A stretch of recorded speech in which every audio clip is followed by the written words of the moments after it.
Chapter 10. The Gayatri Hymn. The hymn of hymns, O Uddhava, is the Gayatri hymn. I shall explain it to thee from the beginning to end. Pray hear this from the Eknathi Bhagavat.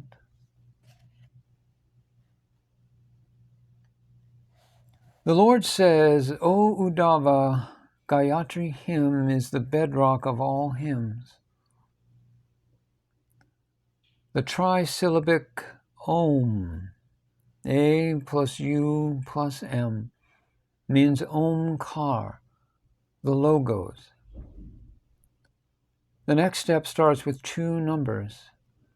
The first one is the consciousness of one's own being. It is the natural characteristic, the unuttered word. It is the unknowingly spoken word given out everywhere and every moment, and no one knows about it. This word, uttered unaware, is the Gayatri hymn, the basis of all hymns. Innumerable words are spoken out subsequently, and all the universes spring from them. But the prime source of all is the Gayatri Chandas, the unspoken word, the unuttered sound. Everyone has the same experience. And what is the experience born of this unspoken word? It is one's own being, of course. There are innumerable varieties of being, from the ant to the gods. But what is the original being? It is Gayatri. The experience of this being is one's own being. This Gayatri Chandas comes first. The rest only follows. The characteristic of that being is explained by the Lord as follows. What is the nature of that hymn?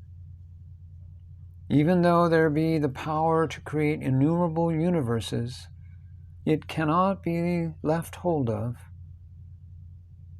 The original sound of the unasked for, unspoken, unthought of, and unuttered word was born in the form of Chakrapani, and it is unique to him.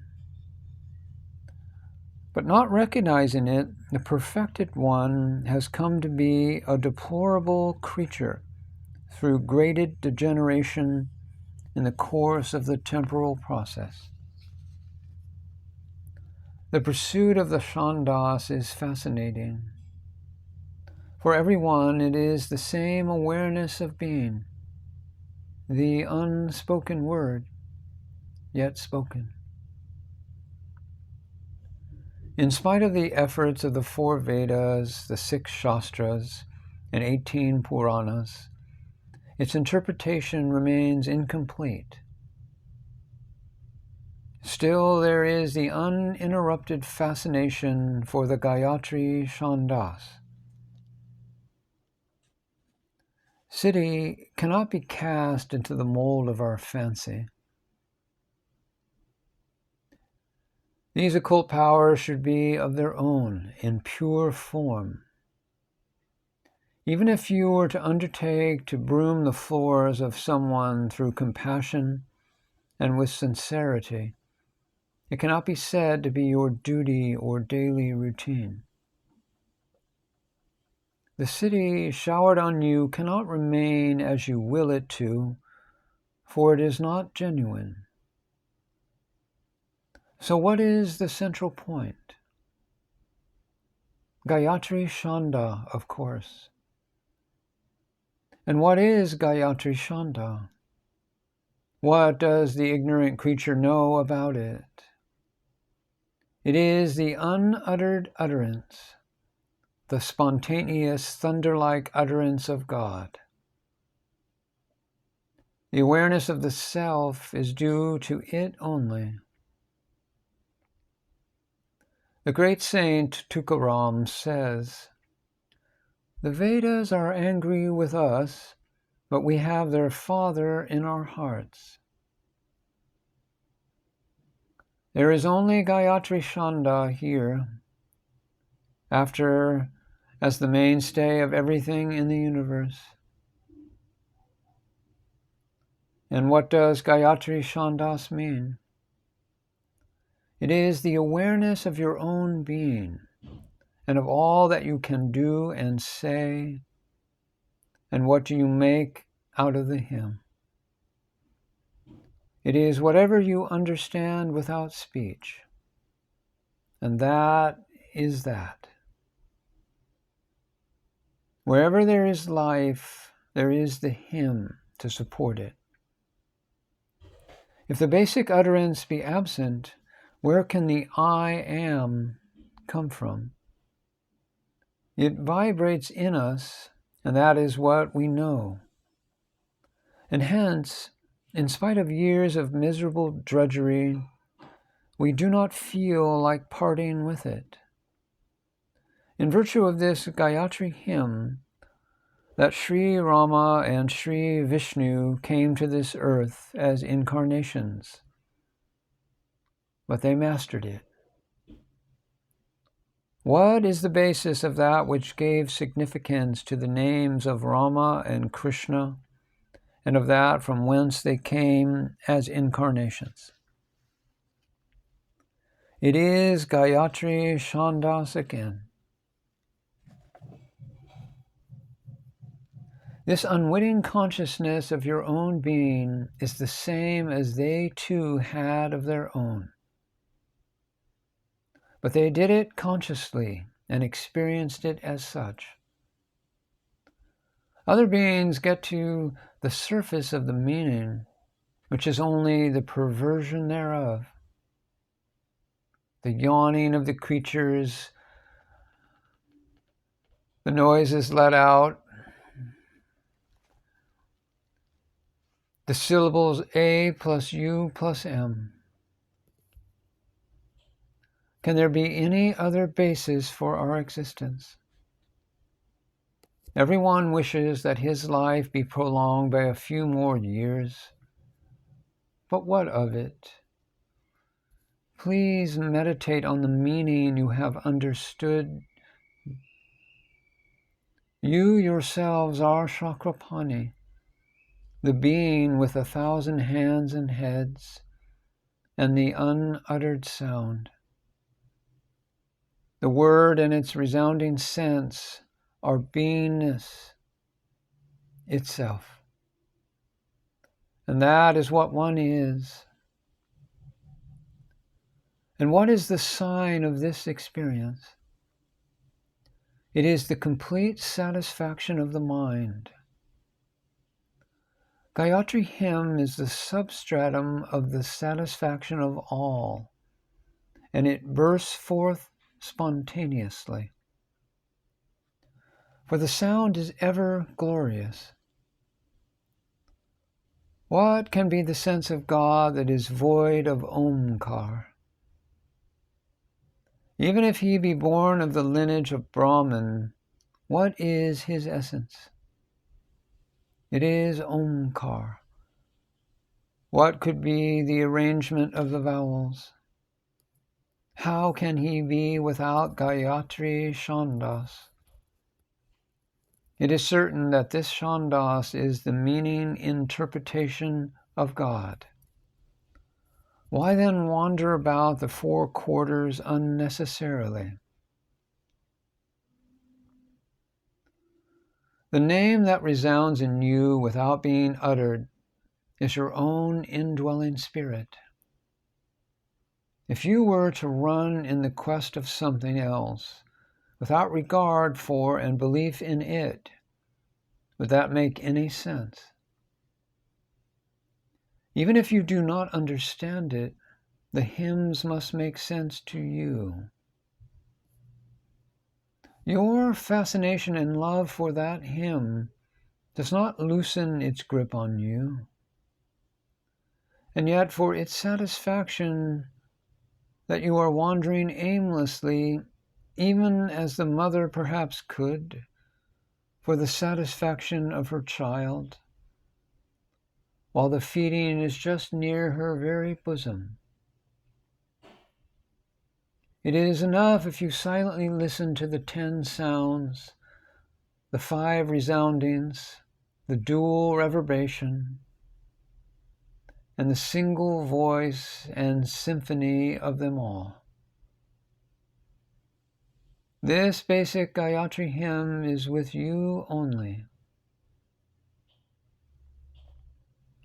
3 groups of 8 syllables make one series of 24 sounds. Remember, the Gayatri mantra consists of 24 syllables.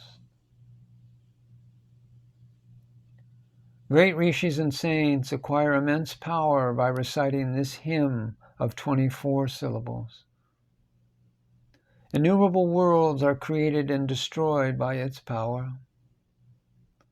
But consider the power of the bisyllabic word Rama that easily cancels all this power and rests in perfection.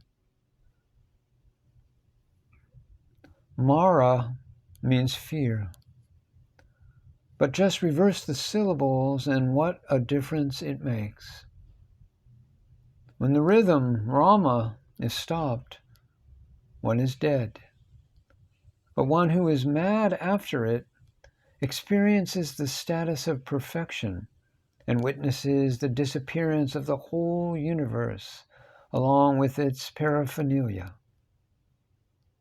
He also notices that though the hymn be so immensely powerful, these 2 syllables, Rama, have imprisoned its cosmic power in the interior of an atom.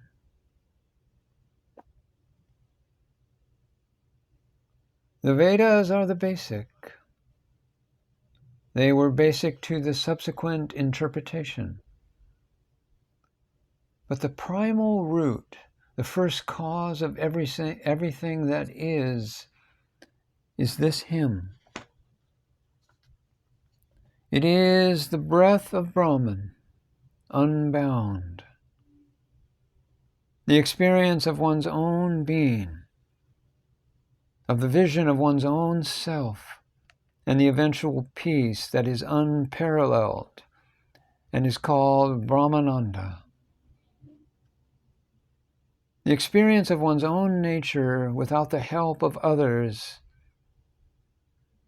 is Paramananda, the supreme bliss. One who has his own vision attains this bliss.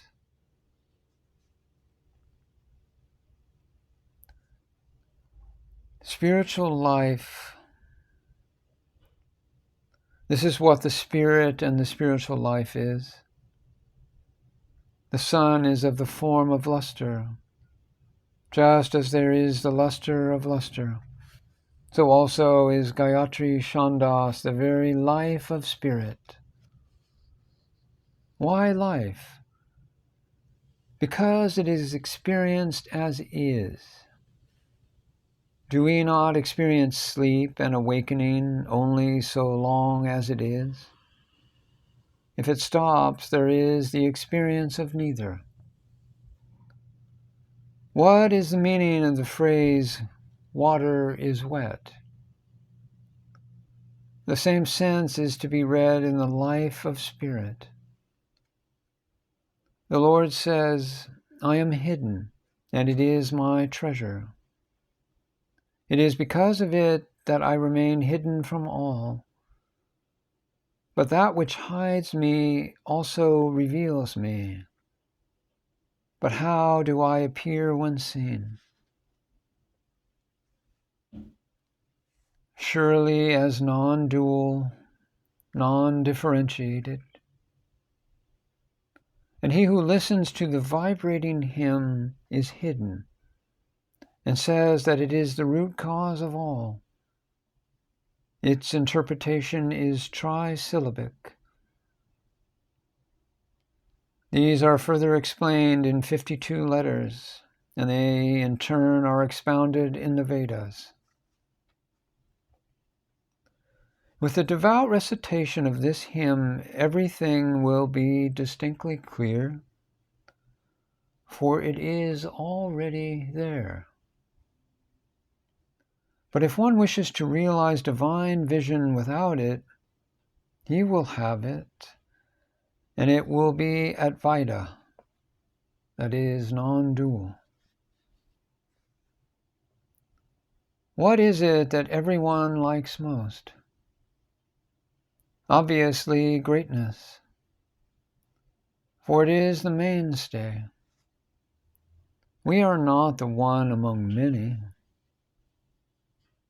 The honor goes to Gayatri hymn. It is the hymn of all hymns. One who interprets it is not one among many, but the leader of all. And once he is seen, there is an end to all desires. But one who, regardless of all that springs forth from the recitation of the hymn, only desires to have divine vision realized, will alone have it. That which is touched by the experience is Shiva.